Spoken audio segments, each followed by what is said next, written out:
অন্ধকারে ঢেকে গিয়েছিল আকাশ। দিক বিদিক কাঁপিয়ে এগিয়ে আসছিল মহিষাসুরের বিশাল সেনাবাহিনী।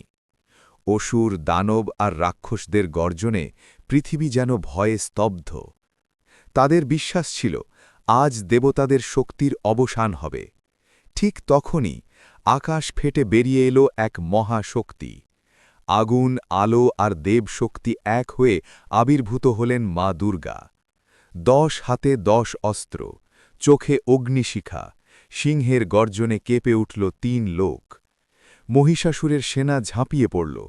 তলোয়ার, গদা, বর্ষায় ভরে গেল যুদ্ধক্ষেত্র। রক্তে রাঙা হল মাটি। কিন্তু মা দুর্গা শুধু যোদ্ধা নন, তিনি শক্তির সমস্ত রূপ। এক হাতে চণ্ডিকা অসুরদের সাহস ভেঙে দিলেন, এক হাতে কালী ভয়ঙ্কর রূপে গ্রাস করলেন অন্যায়কে। প্রতিটি আঘাতে শত শত অসুর ধ্বংস হতে লাগল। মহিষাসুর দেখল তার সেনা ভেঙে পড়ছে।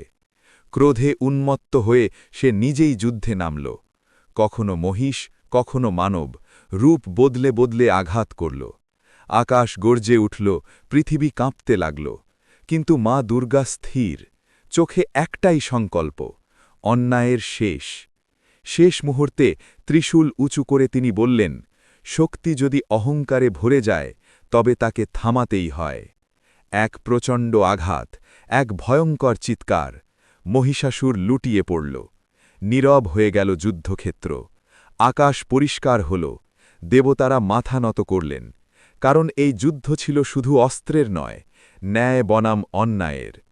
আজও মা দুর্গা আমাদের মনে করিয়ে দেন, যখন অন্ধকার বেড়ে যায়, দেবীর রূপেই শক্তি জেগে ওঠে।